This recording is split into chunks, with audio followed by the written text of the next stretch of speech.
नमस्कार, स्वागत है आप सबका। मैं पुनीत पाठक। आप देख रहे हैं मध्य प्रदेश की बात। ऐसे वक्त में जबकि पूरा प्रदेश कोरोना संक्रमण से बेहाल है, तब कुछ निजी अस्पताल आपदा में अवसर तलाशने से बाज नहीं आ रहे। राजधानी भोपाल समेत कई जिलों में लालची अस्पताल मरीजों से इलाज के नाम पर मनमानी फीस वसूल रहे हैं, राशि ले रहे हैं। और ऐसे अस्पतालों की मनमानी पर नकेल कसने राज्य सरकार ने 3 अफसरों की एक कमेटी बना दी। सभी नागरिकों का निःशुल्क इलाज कराने का फैसला भी लिया। और इस पर पूर्व मुख्यमंत्री कमलनाथ ने यह आरोप लगाया कि शिवराज सरकार उनके 14 माह पहले के फैसले को अब लागू कर रही है और जनता को गुमराह कर रही, श्रेय ले रही। अस्पताल में जारी वसूली के खेल को रोकने सरकार कुछ और फैसले, कुछ और कड़े कदम उठाने की बात कह रही है, लेकिन लोगों को राहत जमीन पर कितनी मिलती है, ये सबसे अहम सवाल है। इस पर बात करेंगे। पहले एक रिपोर्ट दिखाते हैं।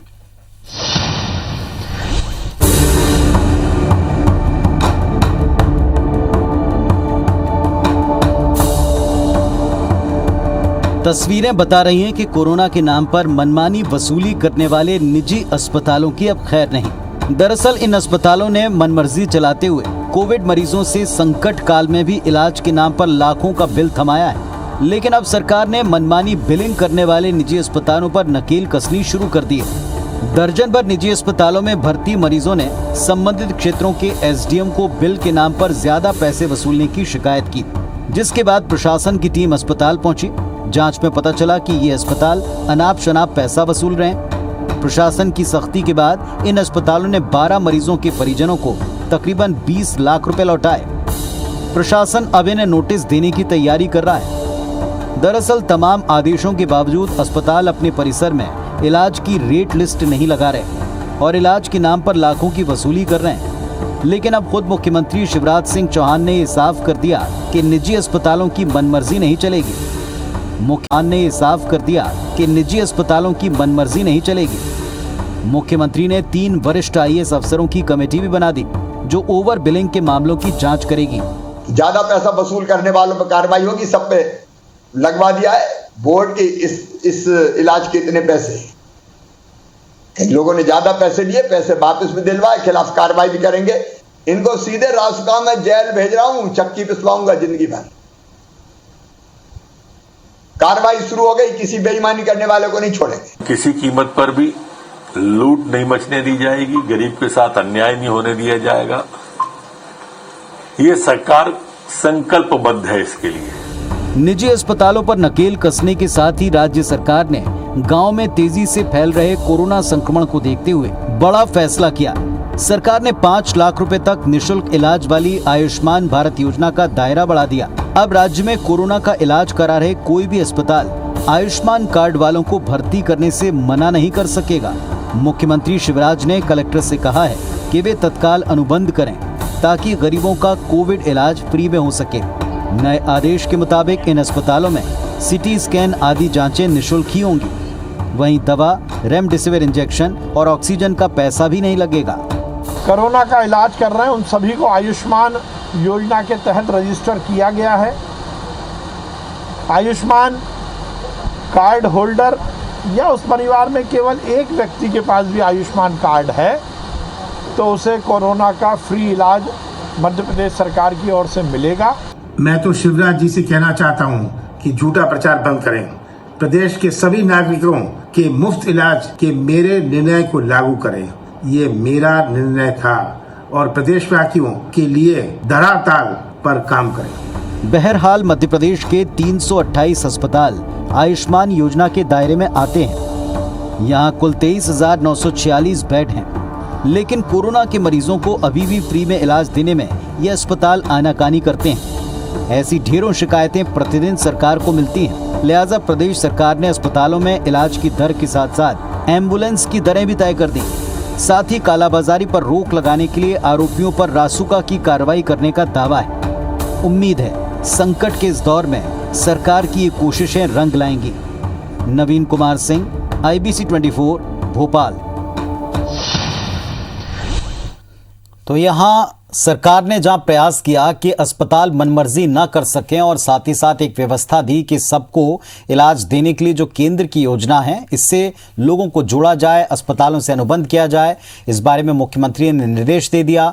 मकसद पूरी तरह स्पष्ट है कि लोगों को मुफ्त में दवा मिले, लोगों का मुफ्त में इलाज हो सके। और इस पर पूर्व सीएम ने एक और बात कही है कि ये दरअसल उन्हीं का एक पुराना निर्णय था जो अगर 14 महीने पहले लागू हो गया होता तो बहुत से लोगों को मुफ्त इलाज और सुविधाजनक इलाज मिल पाता, लोगों को दवाओं के लिए या सुविधाओं के लिए ऐसे भटकना नहीं पड़ता। उन्होंने फिर कहा कि ये प्रदेश की जनता से एक छलावा है और एक गुमराह करने की राजनीति का आरोप भी लगाया।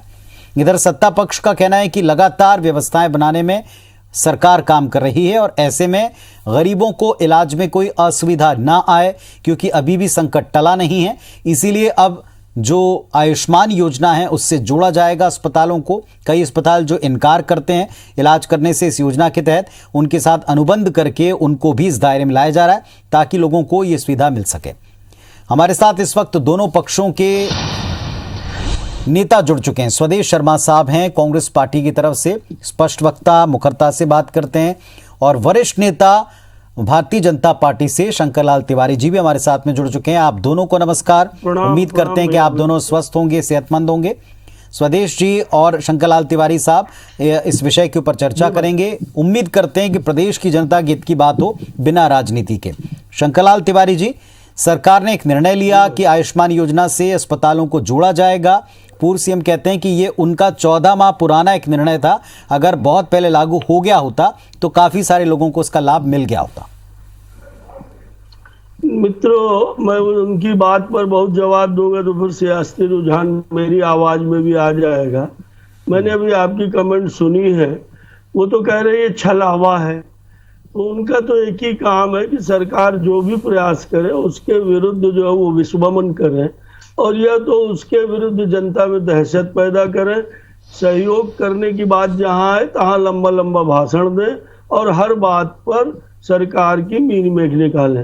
पर मैं आपको इस योजना के बारे में बता रहा हूँ। इलाज के लिए खजाना खोल दिया है और इसलिए मैं माननीय मुख्यमंत्री जी को, शिवराज सिंह जी को, और बनती है बात माननीय मोदी जी के लिए भी, क्योंकि आयुष्मान योजना उन्होंने लागू की केंद्र से, और आज खजाना उन्होंने खोल दिया है। 40% आर्थिक पैकेज, विशेष पैकेज इन कोरोना के अस्पतालों को राज्य सरकार की ओर से भी दिया जाएगा कि ये गरीबों का इलाज कर सकें।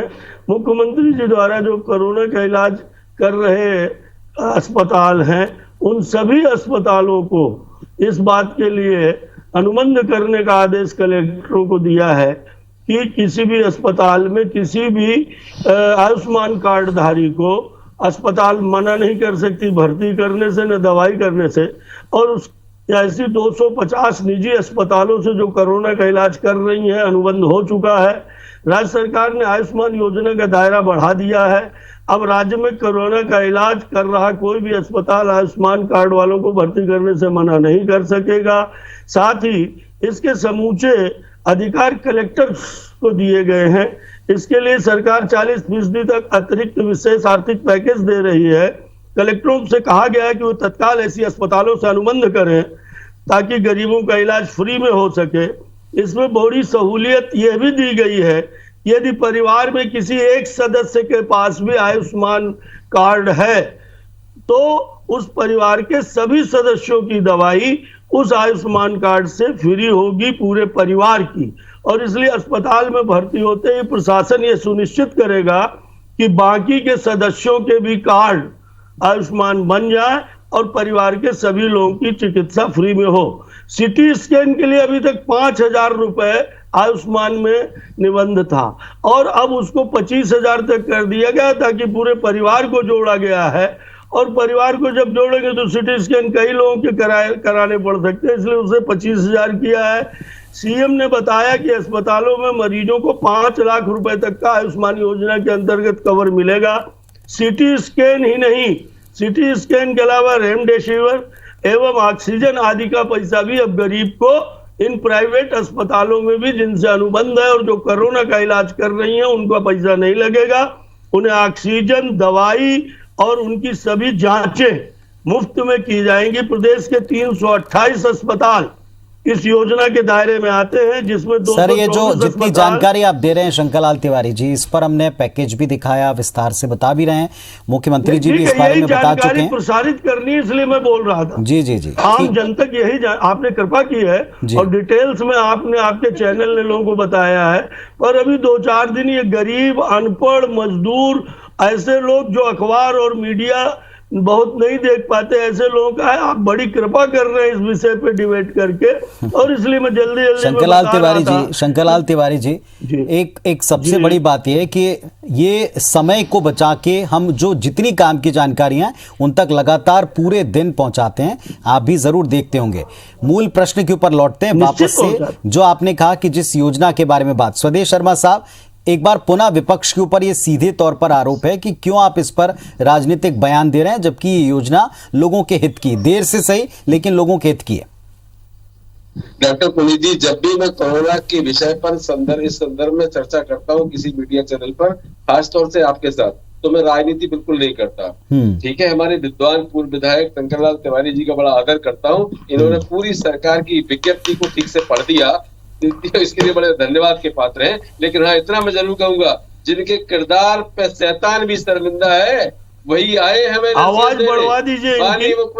माननीय मुख्यमंत्री महोदय 14 माह हो गए हैं, लाखों लोगों के घर के लाल, लाखों बहनों के सिंदूर उजड़ गए। आप कहाँ रहे? आज आप हेडलाइन बनाने के लिए आ गए। आपको ये पता होना चाहिए राजधानी में डकैती चल रही है। राजधानी में चाहे city super speciality Gautam Nagar का हॉस्पिटल हो, चाहे हकमल्टी नीलवड़ का हो, चाहे रुद्राक्ष कोलार का हो, चाहे एबीएम बारागढ़ का हो, चाहे आयुष्मान ईटगढ़ी का हो, चाहे निर्मल मिसरौद का हो, चाहे उबंटू होशंगाबाद रोड का हो, महेश्वरी नर्सिंग होम ग्वालियर की अगर बात करें तो दिल को दहला देने वाली घटना आज मैं आपके समक्ष IBC 24 के दर्शकों को बताना चाहता हूं कि महेश्वरी नर्सिंग होम में राजकुमार गुप्ता एक प्राइवेट ड्राइवर एडमिट हुआ। उसके बेटे ने अपना घर भेजा 1.5 लाख एडमिट हुआ। उसके बेटे ने अपना घर भेजा 1.5 लाख रुपए में। पहले तय हुआ कि मेरे पास सिर्फ 1.5 लाख रुपए है, इन 1.5 लाख रुपए में मेरा इलाज हो जाना चाहिए। डॉक्टर ने हामी भर दी, उसने 1.5 लाख रुपए जमा कर दिए। लेकिन 3-4 दिन बाद उनको आराम मिलने लगा और डॉक्टर ने दोबारा बिल बनाना शुरू कर दिया। लास्ट में उनको 2,77,000 का बिल थमा दिया। ये मीडिया में आ गया, पब्लिक डोमेन में है। मैं अपनी तरफ से कोई झूठा आरोप नहीं लगा रहा हूं। उसके बाद होता यह है कि NSY के एक राष्ट्रीय महामंत्री हैं, संयोजक हैं, वो अपनी टीम को लेकर पहुंचे, सचिन द्विवेदी। उनको ये पता चला तो उन्होंने वहां देखा तो क्या देखते हैं कि डॉक्टर ने उनके मुंह से ऑक्सीजन निकाल ली कि जब तक आप मेरा पूरा पैसा नहीं दोगे तब तक हम आपके पेशेंट को रिलीज भी नहीं करेंगे। तो लड़कों का भला करे भगवान, उन्होंने 10-10 हजार रुपए आपस में चंदा इकट्ठा किया।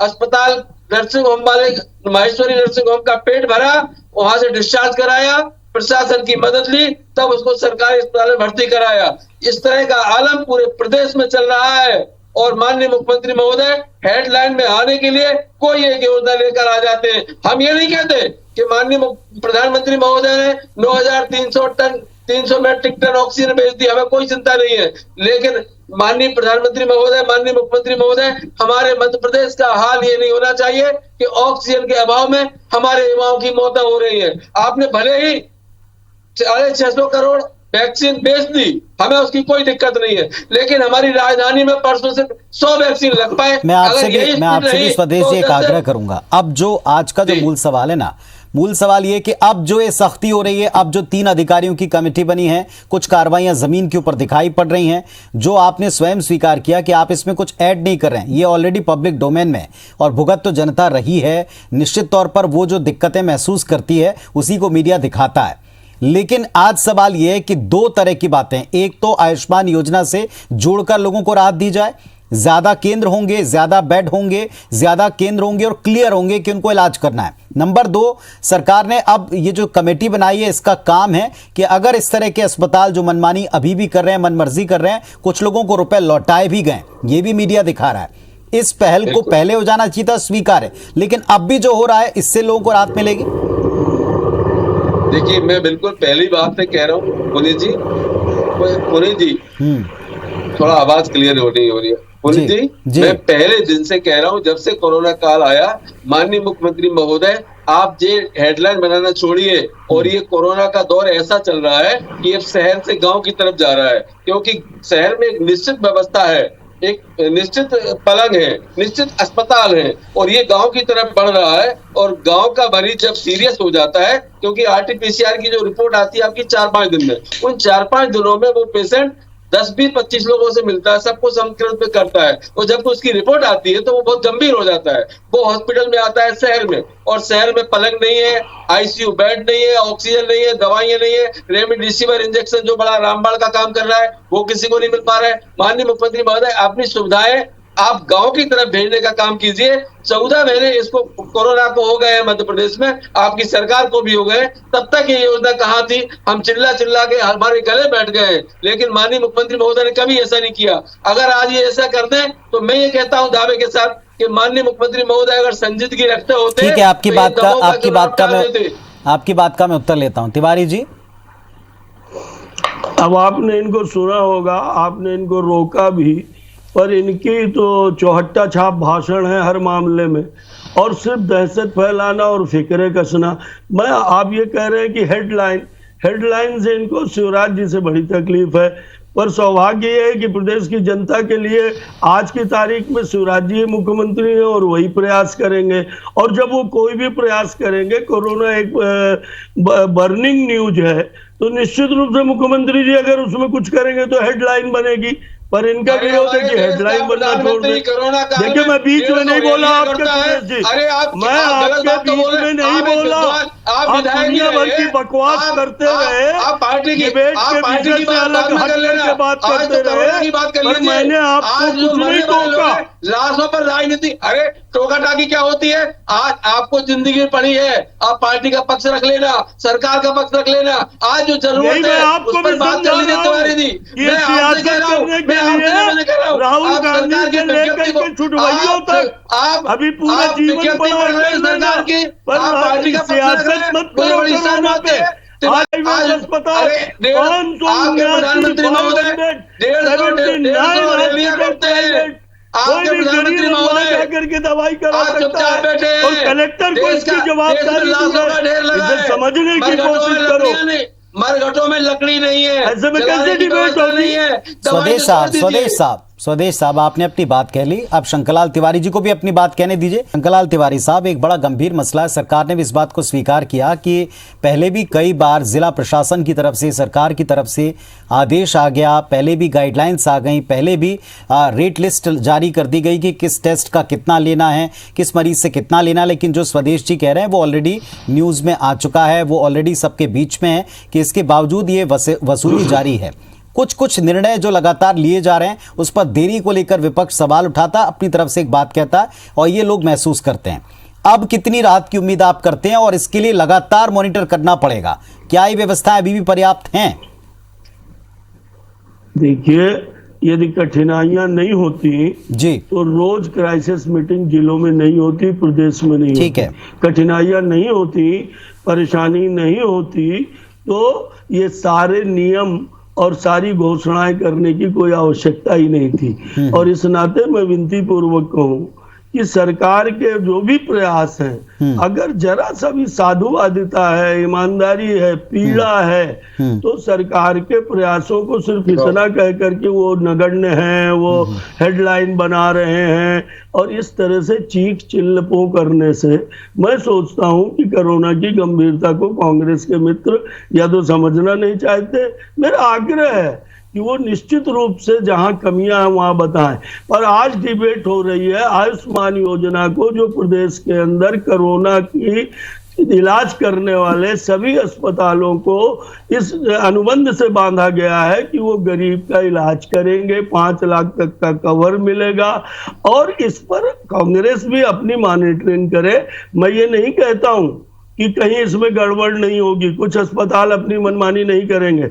आप देखिए, उन्हीं तमाम बातों के कारण जिसकी चर्चा आप कर रहे हैं, पिछले समय मीडिया ने करी, जो इधर उधर से समाचार आए, उसी कारण से सरकार ने यह तय किया कि हम जो है, तो हर स्थिति में गरीब को इलाज देने के लिए लेकिन तिवारी जी बाध्य है। सतत प्रतिदिन ऐसी खबरें आती हैं और तस्वीरें भी आती हैं, ये भी एक सच है। स्वदेश जी कुछ कहना चाह रहे हैं? उसी खबर पुनीत जी, मैं पूरा पुनीत जी, कर लूं, मैं थोड़ी सा पूरा कर लूं, आधा मिनट मेरे को दे जी जी बिल्कुल, आधा ले लीजिए। सेकंड। कर लीजिए, मैं कर लीजिए, इतना आप कह कर रहा हूं कि देखिए, इन्हीं सारे समाचारों के कारण जो इधर उधर से आप सबकी मेहनत से मिले, सरकार ने पिछले दिनों इन प्राइवेट हॉस्पिटल्स के लिए अधिकृत रूप से रेट लिस्ट दवाइयों की और हर प्रकार की इन्होंने घोषित करी, और वो रेट लिस्ट के मामले में कलेक्टर्स को कहा गया कि उसकी मॉनिटरिंग करें। इतने नहीं, एम्बुलेंस तक में भी जो मनमानी चल रही थी और जो कुछ लोग अवसर का फायदा उठा रहे हैं, उनको एम्बुलेंस की भी रेट लिस्ट तय की गई।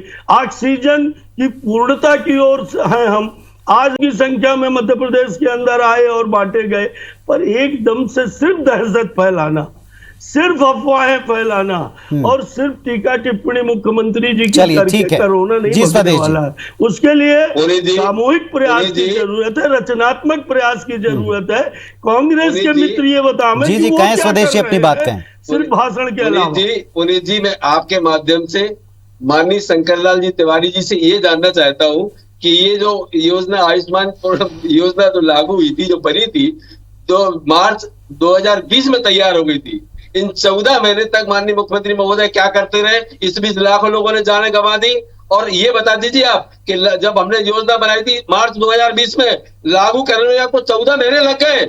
माननीय मुख्यमंत्री महोदय, आप जनता को क्यों बेवकूफ बना रहे हो? अगर आपको थोड़ी सी भी जिल्लत है, आपके अंदर थोड़ी सी भी जिगर है, थोड़ी सी भी ईमानदारी है, थोड़ा सा भी अगर आत्मा में प्रेम है लोगों के प्रति, तो आज जनता से आपको माफी मांगना चाहिए। जो योजना आज से 14 महीने पहले बन चुकी, उसको लागू करने में आपको 14 महीने लग गए, और आप आज झूठ बोलते हैं। झूठा, जब 250 अस्पतालों का करार की बात करते हैं आप, आज अगर पहले आपने लागू कर ली होती तो हमारे लाखों लोगों की जानें ऐसे ही इलाज के अभाव में चली गई होती। ये झूठी वाहवाही घटना छोड़ दीजिए, या शंकरलाल तिवारी जी बता दीजिए ये लागू कब हुई थी?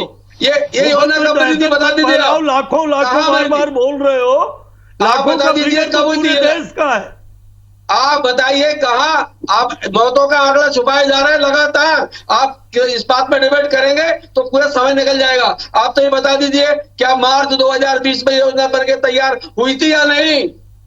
तो लागू क्यों नहीं हुई? आप बोल लीजिए, मैं जवाब दूंगा। आप बोल लिए, दीजिए ना। हाँ देखिए, ये कमलनाथ जी, ये योजना माननीय पूर्व मुख्यमंत्री कमलनाथ जी ने तैयार की थी। अरे यार बोल लिए, बोल चुके, बोल लिए, बात बार लागू करने में आपको 14 महीने लग गए। ये कमलनाथ जी ने योजना बनाई थी मार्च 2020। चलिए उत्तर लेने दीजिए स्वदेश जी। जी तिवारी जी, एक तो इनको बताइए कि ये स्टेट की बहस हो रही, राज्य के भीतर की, और इसलिए ये जो लाखों का फतवा जारी कर रहे हैं, देश का फिगर जरूर 2 लाख से कुछ ऊपर है। जिसके घर का जाता है, फिर बीच में यार बोले तुम क्या? बीच में तो आप मत आइए, सुनिए, आप सुनना पड़ेगी आपको, आप सरकार है। अरे सुनेंगे पर बकवास नहीं सुनेंगे, आपका बकवास नहीं सुनेंगे।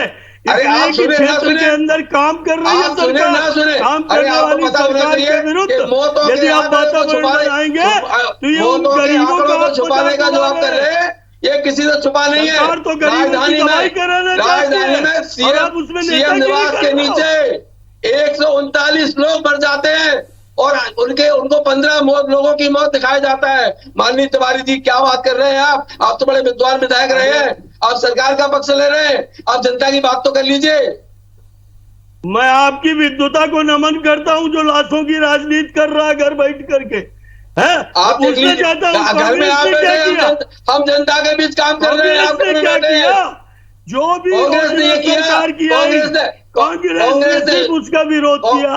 कांग्रेस ने किया, जनता में दहशत फैलाने का काम किया। हो छिंदवाड़ा हो, इंदौर हो, ऑक्सीजन बराबर हमारे नेता चाहे विवेक तनखा जी हो, कमलनाथ जी हो, नकुलनाथ जी हो, यहाँ तक के जयवर्धन सिंह जी हो, सब ऑक्सीजन बोल रहे हैं। कमलनाथ छिंदवाड़ा के बाहर कहीं नहीं है, पूरे प्रदेश के अंदर शिवराज सिंह। चलिए मैं एक बार फिर इस बात को दोहराते हुए इस डिबेट को यहाँ पर खत्म करूंगा, क्योंकि समय हो गया कि दरअसल इस संकट के समय में जो जनता खड़ी हुई है वो पक्ष से विपक्ष से सत्ता पक्ष के इधर के नेताओं से या उधर के नेताओं से बराबर से जुड़ी है।